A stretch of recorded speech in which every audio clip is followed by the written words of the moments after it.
ಏನಿದು ಮಿಷನ್ ಸುದರ್ಶನ ಚಕ್ರ?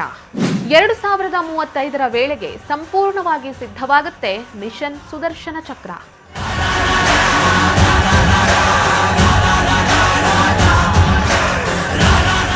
America, China, Pakistan ಯಾವುದೇ ಶತ್ರು ದೇಶಗಳ ದಾಳಿಯನ್ನ ಆಕಾಶದಲ್ಲೇ ಹೊಡೆದುರುಳಿಸುತ್ತೆ.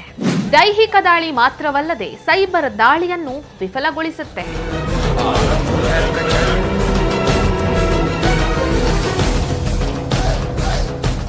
ನಮಸ್ಕಾರ. ಆಪರೇಷನ್ ಸಿಂಧೂರ್ ಕೇವಲ ಒಂದು ಟ್ರೇಲರ್ ಅಷ್ಟೇ. ಪಿಕ್ಚರ್ ಅಭಿ ಬಾಕಿ ಹೇ ಅಂತ ಅವತ್ತೇ ನಮ್ಮ ನಾಯಕರುಗಳು ಮತ್ತು ಮಿಲಿಟರಿ ಅಧಿಕಾರಿಗಳು ಹೇಳಿದ್ರು. ಆ ಪಿಕ್ಚರ್ ಏನು ಅನ್ನೋದ್ರ ಒಂದು ಸಣ್ಣ ಟ್ರೇಲರ್ ಈಗ ನಾನು ಮಾಡೋದಕ್ಕೆ ಹೊರಟಿರುವಂತಹ ಸ್ಟೋರಿ. ಪಾಕಿಸ್ತಾನ, ರಷ್ಯಾ, ಚೈನಾ ಯಾವುದೇ ದೇಶದ ದಾಳಿಯನ್ನ ಆಕಾಶದಲ್ಲೇ ಹೊಡೆದುರುಳಿಸುವಂತಹ ಒಂದು ಅಭೇದ್ಯ ರಕ್ಷಾ ಕವಚವನ್ನ ನಮ್ಮ ದೇಶ ತಯಾರಿಸ್ತಾ ಇದೆ. ಅದುವೇ ಸುದರ್ಶನ ಚಕ್ರ. ವಿಷ್ಣುವಿನ ಕೈಯಲ್ಲಿದ್ದಂತಹ ಸುದರ್ಶನ ಚಕ್ರ ಜಗತ್ತಿನ ಯಾವುದೇ ಶಕ್ತಿಯು ತಡೆಯಲಾಗದಂತಹ ಒಂದು ಆಯುಧ. ಭಾರತದ ಈ ಸುದರ್ಶನ ಚಕ್ರ ಜಗತ್ತಿನ ಯಾವುದೇ ಶಕ್ತಿಯು ಭೇದಿಸಲಾಗದಂತಹ ಒಂದು ರಕ್ಷಾ ಕವಚ. ಏನಿದು ಮಿಷನ್ ಸುದರ್ಶನ್ ಚಕ್ರ? ಈ ಬಗ್ಗೆ ಕಂಪ್ಲೀಟ್ ಡೀಟೇಲ್ಸ್ ಅನ್ನ ಹೇಳ್ತೀನಿ. ಅದಕ್ಕೂ ಮೊದಲು ನೀವಿನ್ನು ನಮ್ಮ ಹೊಸದಿಗಂತ ಡಿಜಿಟಲ್ ಚಾನೆಲ್ ಅನ್ನ ಸಬ್ಸ್ಕ್ರೈಬ್ ಮಾಡ್ಕೊಳ್ಳಿಲ್ಲ ಅಂದ್ರೆ ದಯವಿಟ್ಟು ಸಬ್ಸ್ಕ್ರೈಬ್ ಮಾಡಿ. ಇನ್ನು ಇಂಥದ್ದೇ ಹೆಚ್ಚಿನ ಮಾಹಿತಿಗಳಿಗಾಗಿ ಪಕ್ಕದಲ್ಲೇ ಇರುವಂತಹ ಬೆಲ್ ಐಕನ್ ಅನ್ನ ಪ್ರೆಸ್ ಮಾಡಿ. ಭಾರತದ ಮೇಲೆ ದಾಳಿ ಮಾಡುವಂತಹ ಶತ್ರು ಕ್ಷಿಪಣಿಗಳನ್ನ, ಡ್ರೋನ್ಗಳನ್ನ, ಯುದ್ಧ ವಿಮಾನಗಳನ್ನ ದಾರಿಯಲ್ಲೇ ಹೊಡೆದು ಹಾಕುವಂತಹ ಮಲ್ಟಿ ಲೇಯರ್ಡ್ ಏರ್ ಡಿಫೆನ್ಸ್ ಶೀಲ್ಡೇ ಈ ಸುದರ್ಶನ ಚಕ್ರ.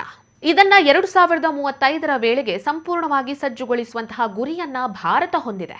ಈ ಮಿಷನ್ ಸುದರ್ಶನ 3 ಹಂತಗಳಲ್ಲಿ ಕಾರ್ಯನಿರ್ವಹಿಸುತ್ತೆ. 1. ಡಿಟೆಕ್ಷನ್. ದೇಶಾದ್ಯಂತ ಅಳವಡಿಸಲಾಗಿರುವಂತಹ ಸಾವಿರಾರು ರ್ಯಾಡರ್ಗಳು, ಬಾಹ್ಯಾಕಾಶ ಉಪಗ್ರಹಗಳು ಮತ್ತು ಶತ್ರುಗಳ ಚಲನವಲನಗಳನ್ನ ಇದು ತಕ್ಷಣವೇ ಪತ್ತೆ ಹಚ್ಚುತ್ತೆ. 2. ಡಿಸಿಷನ್.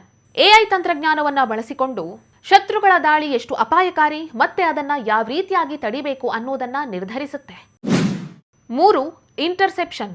ಶತ್ರು ಕ್ಷಿಪಣಿಗಳು ದೂರದಲ್ಲೇ ಇರುವಾಗಲೇ ಬ್ರಹ್ಮೋಸ್ ಅಥವಾ LRSAM ಕ್ಷಿಪಣಿಗಳನ್ನ ಬಳಸಿಕೊಂಡು ಅದನ್ನ ಗಾಳಿಯಲ್ಲೇ ಹೊಡೆದುರುಳಿಸಲಾಗುತ್ತೆ. ಒಂದು ವೇಳೆ ಶತ್ರುಗಳ ಕ್ಷಿಪಣಿಗಳು ಹತ್ರ ಬಂದಿದ್ರೆ ಅದನ್ನ QRSAM ಅಥವಾ ಲೇಸರ್ ಆಯುಧಗಳಿಂದ ನಾಶಪಡಿಸಲಾಗುತ್ತೆ. ಬೇರೆ ದೇಶಗಳ ಕ್ಷಿಪಣಿಗಳಿಗಿಂತ ಸುದರ್ಶನ ಚಕ್ರ ಹೇಗೆ ಶ್ರೇಷ್ಠ? ಇಸ್ರೇಲ್ನ ಐರನ್ ಡೋಮ್ ಅಥವಾ ಅಮೆರಿಕದ ಥಾಡ್ಗಿಂತಲೂ ಸುದರ್ಶನ ಚಕ್ರ ಬಹಳಷ್ಟು ಮುಂದುವರೆದಿದೆ. ಸುದರ್ಶನ ಚಕ್ರ ಬೇರೆ ದೇಶದ ಕ್ಷಿಪಣಿಗಳಿಗಿಂತ ಹೇಗೆ ಶ್ರೇಷ್ಠ ಅನ್ನೋದಕ್ಕೆ ಕೆಲವೊಂದಿಷ್ಟು ಕಾರಣಗಳಿವೆ. ಮೊದಲನೆಯದ್ದು ಸಮಗ್ರ ರಕ್ಷಣೆ. ಇಸ್ರೇಲ್ನ ಐರನ್ ಡೋಮ್ ಸಣ್ಣ ಕ್ಷಿಪಣಿಗಳನ್ನ ಮಾತ್ರ ತಡೆಯುತ್ತೆ. ಆದರೆ ಭಾರತದ ಸುದರ್ಶನ ಚಕ್ರ ಸಣ್ಣ ಡ್ರೋನ್ಗಳಿಂದ ಹಿಡಿದು ಹೈಪರ್ಸೋನಿಕ್ ಕ್ಷಿಪಣಿಗಳನ್ನೂ ತಡೆಯುತ್ತೆ. ಪ್ರತಿದಾಳಿ ಸಾಮರ್ಥ್ಯ.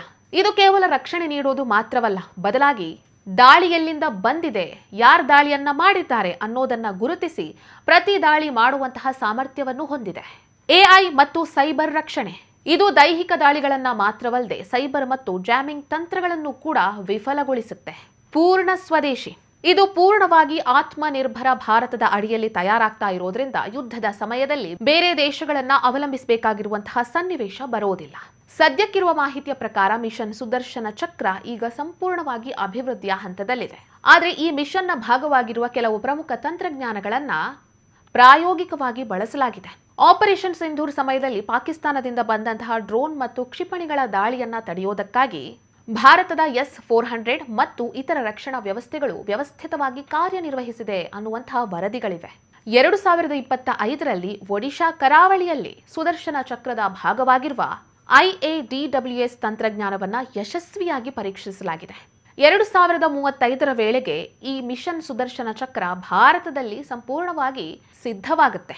ಆಗ ಭಾರತವನ್ನ ಶತ್ರು ದೇಶಗಳು ತಲೆ ಎತ್ತಿ ನೋಡೋದಕ್ಕೂ ಹೆದರುತ್ತೆ. ಇದು ಭಾರತದ ಹೆಮ್ಮೆ. ಇದುವೇ ಭಾರತದ ಸುದರ್ಶನ ಚಕ್ರ.